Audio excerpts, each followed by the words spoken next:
শুভেন্দু অধিকারী রাজ্যের মুখ্যমন্ত্রী হিসেবে শপথ নিয়েছেন, তার 1 মাস পূর্ণ হয়েছে। তখন হিসেব নেওয়ার ছিল যে এই রাজ্যে এই 1 মাসে কি কি এগোলো। আমরা দেখেছি যে কথা দেওয়া হয়েছিল যে রাজ্যের দুর্বৃত্তায়নটাকে বন্ধ করা হবে, সেই সব হিসেব চলছে। অন্নপূর্ণা ভাণ্ডার চালু হয়েছে, আরও অনেক কিছু। আমুলের সাকরাইলে যে জমি, সেখানে কাজকর্ম ইতিমধ্যে শুরু হয়ে গিয়েছে, যেখানে বড় বড় কারখানা আসবে, তার প্রস্তুতি চলছে। কিন্তু এসবের হিসাব না করে এখন রাজ্যবাসীর হিসাব হচ্ছে তৃণমূল থাকলো না গেল। তৃণমূল গেছে। আমি বিশেষ কারণে দিল্লিতে রয়েছি এমন একটা সময়ে যখন দিল্লির রাজনীতিও উত্তাল তৃণমূলের শেষ হয়ে যাওয়া নিয়ে, এবং একেবারে সামনে থেকে দেখার সুযোগ হলো।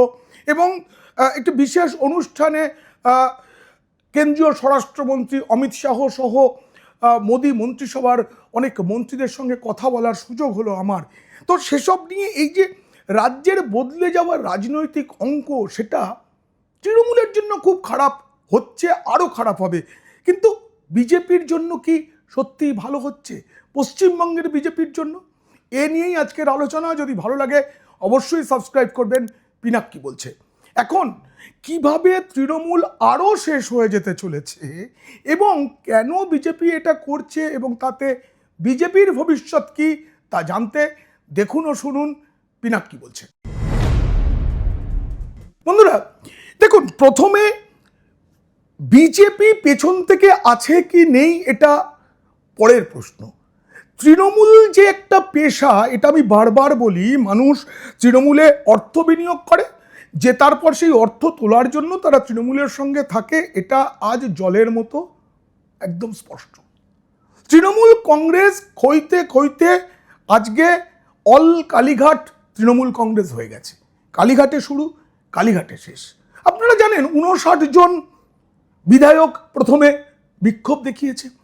এরপরে সইজাল কাণ্ডে ভাইপোর যা অবস্থা, ভাইপোকে গ্রেফতার হতেই হবে যে কোনো সময়। ভাইপো এরপরও যদি দিল্লিতে পালিয়ে লুকিয়ে থাকেন, একটা সময় তাকে দিল্লিতে বা অন্য কোথাও গিয়ে গ্রেফতার করার ক্ষমতা রাখে পুলিশ, এটাই আইন, সেটা বলবো। কিন্তু মমতা বন্দ্যোপাধ্যায় এবং তার ভাইপো, মানে বন্দ্যোপাধ্যায় পরিবারের একটা পেশার নাম তো তৃণমূল, তারা ইন্ডি জোটের বৈঠকে যখন দিল্লিতে, আর তখন তাদের দলে যাকে গদ্দার বলা হতো, সেই শুভেন্দু অধিকারী রাজ্যের মুখ্যমন্ত্রী হয়েছেন মমতা বন্দ্যোপাধ্যায়কে পরপর 2 বার হারিয়ে, তার উপস্থিতিতে তৃণমূলটা ভেঙে গেল। আজকে প্রমাণিত হলো বিশ্বাসঘাতক কারা। এই যে তৃণমূলের ভাঙন প্রক্রিয়াটাকে আমি খুব সামনে থেকে দেখলাম। কালকে মোদী সরকারেরও 12 বছর পূর্ণ হয়েছে, সেই উপলক্ষে একটা অনুষ্ঠানে আমি গিয়েছিলাম। সেখানে কেন্দ্রীয় স্বরাষ্ট্রমন্ত্রী অমিত শাহ ছিলেন। খুব সামান্য সময় তার সাথে ব্যক্তিগতভাবে কথা বলার সুযোগ হয়েছে। সেখানে কিন্তু এই ভাঙন নিয়ে কোনো কথা হয়নি। মূলত পশ্চিমবঙ্গকে নিয়ে, পশ্চিমবঙ্গকে উন্নত করতে কেন্দ্রের কি কি পরিকল্পনা রয়েছে এবং যেভাবে অনুপ্রবেশকারী বিতরণ ইত্যাদি কাজ চলছে, সেসব নিয়ে কথা হয়েছে।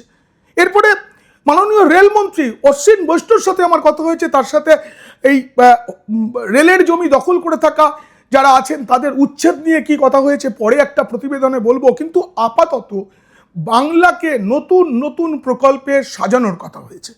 কথা হয়েছে নীতিন গডকরির সঙ্গে, জেপি নাড্ডার সঙ্গে। তাদের সাথে প্রত্যেকের সাথে আমার একটাই প্রশ্ন ছিল, এত দিন পরে বিজেপি ক্ষমতায় এসেছে পশ্চিমবঙ্গে, পশ্চিমবঙ্গ আগামী 1 বছরের মধ্যে কেমন রূপ পেতে চলেছে। আমি আপনাদের প্রত্যেকটি আলোচনার বিষয়বস্তু নিয়ে কথা বলবো। কিন্তু আজকে এই যে তৃণমূলের ভাঙন, আপনারা দেখুন মমতা বন্দ্যোপাধ্যায় আজকে ভাঙন নিয়ে কেন চুপ? কারণ তিনি বলতে পারবেন না। তার পিছনে ছুরি মারা হচ্ছে, এটা সত্য। কিন্তু তিনি যখন তৃণমূল দলটা করেছিলেন, তখন তিনি কংগ্রেসের সাংসদ। তিনি সংসদীয় রীতি মেনে তিনি ইস্তফা দিয়ে আসেননি।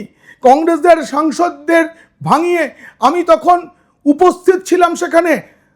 তখন ইনডোর স্টেডিয়ামে কংগ্রেসের প্লেনারি চলছে, সেটাকে ইনডোর কংগ্রেস, আউটডোর কংগ্রেস নাম দিয়ে অজিত পাঁজাদের নিয়ে, মুকুল রায়দের নিয়ে মমতা নতুন দল তৈরি করেছিলেন। এরপরে মমতা বাজপেয়ী সরকারকে পিছন থেকে ছুরি মেরেছেন।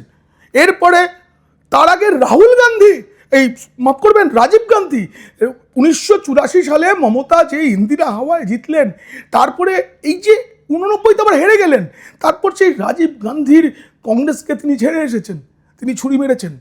তিনি মনমোহন সিং সরকার থেকে যেভাবে বেরিয়ে এসছেন, রেলমন্ত্রিত্ব নিয়ে যেভাবে নাটক করেছেন, যেভাবে দীনেশ ত্রিবেদীকে বাজেট পেশের কয়েক মিনিটের মধ্যে সরিয়ে দিয়ে মুকুল রায়কে বসিয়েছিলেন, এই সবগুলো ছুরি মারা। ইতিহাস বলে তুমি যা করবে তার ফল পাবে। আজকে মমতা বন্দ্যোপাধ্যায় কিন্তু তার কৃতকর্মের ফল পাচ্ছেন। ববি হাকিম ইতিমধ্যেই, আমি বলেছিলাম আপনাদের, ববি হাকিম এই যে বিক্ষুব্ধ বিধায়ক তাদের দলে চলে গেছেন, পুরসভা ভেঙে গেছে কলকাতায়। এই কোনো কাজটাই কিন্তু বিজেপি দখল করেনি, নিয়ম মেনে ভেঙে যাচ্ছে। এখন 2/3 আপনারা জানেন 20 জন সাংসদ বিক্ষুব্ধ বলে চিঠি দিয়েছেন, তাতে নেতৃত্ব দিয়েছেন কাকলি ঘোষ দস্তিদার বা এবং শতাব্দী রায়। কিন্তু আমি আপনাদের বলছি, আরও 2-1 দিনের মধ্যে তৃণমূলের আরও কমপক্ষে 3 সাংসদ তারা এই বিক্ষুব্ধ গোষ্ঠীতে যাবেন, তারা লোকসভায় আলাদা জায়গায় বসবেন। একই সঙ্গে রাজ্যসভায় তৃণমূল ভেঙে যাবে, তাদের ভেতর থেকেই ভেঙে যাবে। কারো বিশ্বাস নেই মমতা ব্যানার্জির ওপর, কারণ তারা সকলের কথা একটাই, যেটা চাপা ছিল, ভয়ে কেউ মুখ খুলতে পারতো না, সেটা হচ্ছে ভাইপো ছাড়া পিসিমণি আর কাউকে নিয়ে ভাবিনি। রক্তের সম্পর্ক না, একই গাছের ফল তো। ভাইপোর অহংকার। মমতা বন্দ্যোপাধ্যায়ের হাতে এখন 2টো পথ আছে। এক, তিনি ভাইপোকে বলুন যা অন্যায় করেছে সব কিছুর জন্য ক্ষমা চাইতে পুলিশের হাতে আত্মসমর্পণ করুক, ভাইপোকে গ্রেপ্তার হতেই হবে। আর দ্বিতীয় পথ, তিনি আবার কংগ্রেসে ফিরে যান। ইন্ডি বৈঠকে কালকে দেখছিলাম সকলের সঙ্গে মমতা বন্দ্যোপাধ্যায় বসে আছেন, কিন্তু মমতা বন্দ্যোপাধ্যায়ের মুখটা সেই চায়ের কাপের মতো, যে কাপের চায়ে চিনি নেই, কোনো স্বাদ নেই। দিল্লিতে তিনি এলেন, এরপর মমতা কোথায় যাবেন? কংগ্রেস তো এবার চাপে রাখবে। কংগ্রেসের তবু 3টে রাজ্যে এখনো ক্ষমতায় আছে কংগ্রেস, আপ একটা রাজ্যে ক্ষমতায় আছে। এখন সিপিএম আর মমতার মধ্যে কোনো ফারাক নেই, তারা কোনো রাজ্যে ক্ষমতায় নয়। আঞ্চলিক দল তৃণমূল জোড়া তাপ্পি দিয়ে সর্বভারতীয় হয়েছিল, আঞ্চলিক হয়েছে, এবার তো একটা পাড়ার দল হয়ে গেল। কারণ হিসেব যেদিকে এগোচ্ছে, মমতার পাশে 1-2 জন সাংসদ, জনা 10 এমএলএ থাকবে কিনা সন্দেহ। পিসি ভাইপোর সংসার হয়ে যাবে। এবার যদি বলি বিজেপির কথা, মনে রাখতে হবে অনেক সাংসদকে নিয়ে আমাদের ক্ষোভ আছে। আমিও প্রচুর ভেবেছি এটা কি বিজেপির ভালো করলো, কিন্তু আমি আগে বলেছি আবার বলছি, একজন সাংসদ জিতে গেলে সংসদে তিনি একটি সংখ্যা মাত্র। 1 জন, 2 জন, 20 জন, এইগুলো সংখ্যা। এই সংখ্যাটা বিজেপির দরকার দেশের বৃহত্তর স্বার্থে। মহিলা সংরক্ষণ বিল পাস করাতে হবে, দেশের মহিলাদের এগিয়ে আনার জন্য সংসদে তাদের জায়গা দিতে হবে। দেশের সুব্যবস্থার জন্য, সংসদীয় ব্যবস্থাকে দৃঢ় করার জন্য এক দেশ এক ভোট চালু করতে হবে, সবার জন্য এক আইন চালু করতে হবে। এইসব সংবিধান সংশোধনীর জন্য 2/3 সাংসদ থাকতে হয়। সেটার কাছাকাছি বিজেপি পৌঁছে যাবে এই যে তৃণমূলের বিক্ষুব্ধরা যদি এনডিএকে সাপোর্ট করে। সেই সঙ্গে স্ট্যালিনের দলও ভাঙবে, সেখানেও 22 জন সাংসদ আছে।